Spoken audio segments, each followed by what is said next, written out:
जजेस और जनता को जनार्दन मानते हुए बिल्कुल सही कहा सुप्रिया जी ने कि लोकतंत्र में सवाल पूछने का अधिकार है। मोदी से सवाल पूछो, योगी से पूछो, पर इंदिरा से मत पूछना वरना इमरजेंसी लग जाएगी, और राहुल से मत पूछना वरना थरूर जैसा हाल हो जाएगा। जय श्री राम दोस्तों, अगर आप भी दिल से हिंदू राष्ट्र का सपना देखते हो तो इस वीडियो को जोरदार लाइक ठोको, कमेंट में पूरे जोश से जय श्री राम लिखो और चैनल को सब्सक्राइब करने में बिल्कुल भी कंजूसी मत करना।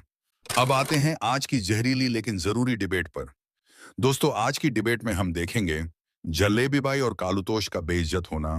अब तो ऐसा लगने लगा है जैसे सांस लेना रोज का काम हो चुका है।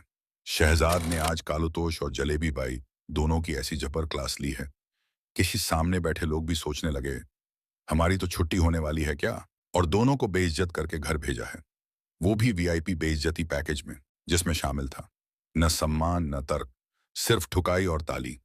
तो चलो वीडियो शुरू करते हैं। कुर्सी की पेटी बांध लो क्योंकि आज उड़ने वाले हैं तर्क, ताना और टोस्टेड जवाब। चालू करो बे। जजेस और जनता को जनार्दन मानते हुए बिल्कुल सही कहा सुप्रिया जी ने कि लोकतंत्र में सवाल पूछने का अधिकार है। मोदी से सवाल पूछो, योगी से पूछो, पर इंदिरा से मत पूछना वरना इमरजेंसी लग जाएगी, और राहुल से मत पूछना वरना थरूर जैसा हाल हो जाएगा। क्या बात, ये बात है। सवाल पूछिए, पर तो आप सेना से सबूत मिलने के बाद सिंदूर पर भी सवाल पूछते हैं। जब सुप्रीम कोर्ट में 41 फैसले ईवीएम पर आ जाते हैं तब सुप्रीम कोर्ट से सवाल पूछते हैं। जब मुंबई हाई कोर्ट में फैसला आ जाता है कि महाराष्ट्र के चुनाव में धांधली नहीं हुई तब भी सवाल पूछते हैं। अरे यहां तक कि ओमर अब्दुल्ला बोलता है कि जीते तो हम वरना ईवीएम में पानी कम ऐसा नहीं हो सकता, तो ओमर से भी सवाल पूछते हैं। और सवाल पूछते हैं किरण, आपकी नेत्री जो है शैलजा जी, जिन्होंने कहा कि हरियाणा में हम हारे ईवीएम की वजह से नहीं, ईसीआई की वजह से नहीं, हुड्डा जी की वजह से, तो कम से कम उनकी तो बात मानिए। अरे सुधरो रे, अभी तो दलित नेता है, पीडीए से है, परंतु ईसी बहाना है, अपने परिवार को हार से बचाना है, बिहार में एक्सक्यूज बनाकर रखवाना है, इसीलिए ये सारा फंसाना है। बताइए, EC is very good in Karnataka, EC is very good in Telangana, EC is very good in other states, EC was so good in 99 seat मिली तो सुप्रिया जी ऐसे सेलिब्रेट करने लगी। पर जब ईसी की तरफ से जब निर्णय आता है महाराष्ट्र में और हरियाणा में तो ईसी वेरी बैड होता है। ईसी नहीं, ये सीसी की प्रॉब्लम है। सीसी का मतलब है conditional commitment to constitution and judiciary. Judiciary electoral bond का फैसला दे, मैं मानता हूं। जुडिशरी रफाल पर फैसला दे, मैं नहीं मानता हूं। इलेक्शन कमीशन फैसला कर्नाटका में दे, मैं मानता हूं। इलेक्शन कमीशन फैसला दे कहीं महाराष्ट्र में, मैं नहीं मानता हूं। इसको बोलते हैं ईसीआई नहीं, ईएमआई, मतलब इमरजेंसी माइंडसेट ऑफ इंदिरा का परिवार। 50 वर्ष पहले भी परिवार तंत्र ऊपर था, आज भी परिवार तंत्र ऊपर है। संविधान तंत्र के साथ फिक्सिंग कर देते हैं।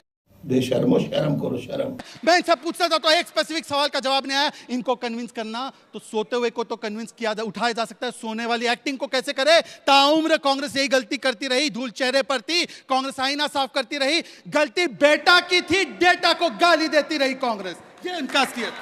चलिए भाई, क्या बात है सर, क्या बात है सर, क्या बात, ये बात है। निष्पक्षता पर सवाल खड़े कर रहे हैं, उसके निष्पक्षता के पैमाने देखो। एक वो है जो पत्रकार रहे हैं, फिर प्रवक्ता बने, फिर से पत्रकार बन गए, और एक वो है जो पत्रकार रही हैं और अगले दिन प्रवक्ता बन गई। ये निष्पक्षता पर सवाल खड़े कर रहे हैं इलेक्शन कमीशन के। अब उन्होंने कहा कि 32 लाख वोट बढ़े थे 5 साल में, एक गलत तथ्य है। अब निष्पक्ष है तो जो जानकारी सही दीजिए। 1 करोड़ 20 लाख वोट बढ़े थे 5 साल में, और 45 लाख जो वोट बढ़े थे विधानसभा और लोकसभा के बीच में। ये नहीं बताते हैं कि 2009 हो 2004 हो, 4.5% जो वोट बढ़ा है वो उस समय पर भी बढ़ा था, पर तब तो सुहाना संगीत था और आज सब कुछ खराब है।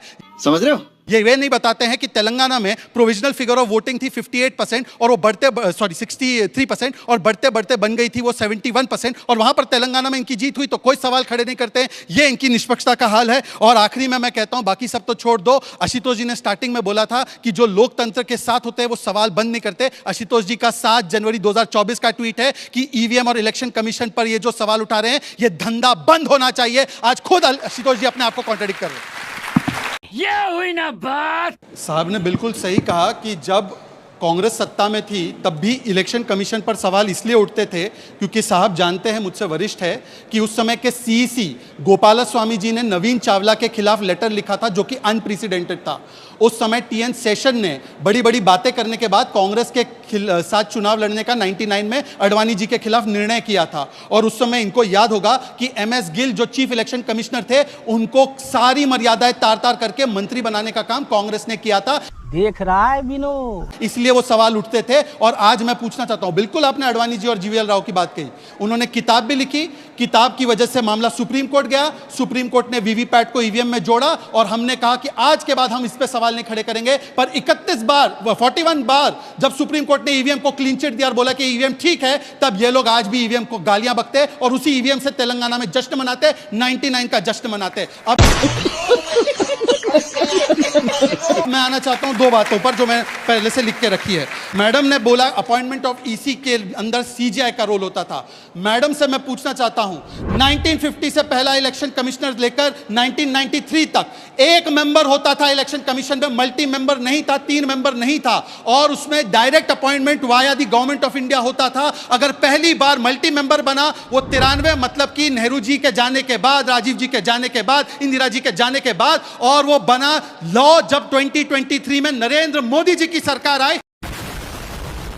और मैं पूछना चाहता हूं कि अगर चीफ जस्टिस का इतना रोल रखना है तो स्टेट में स्टेट इलेक्शन कमिश्नर है, उसमें एलओपी को भी नहीं रखते हैं, ना चीफ जस्टिस को रखते हैं। यहां पर आकर बड़े फर्रे देना है हिपोक्रेसी के। और 41 लाख का इन्होंने आंकड़ा दिया, आखिरी 5 सेकंड साहब, 41 लाख का आंकड़ा दिया कि महाराष्ट्र में 41 लाख बड़े वोट।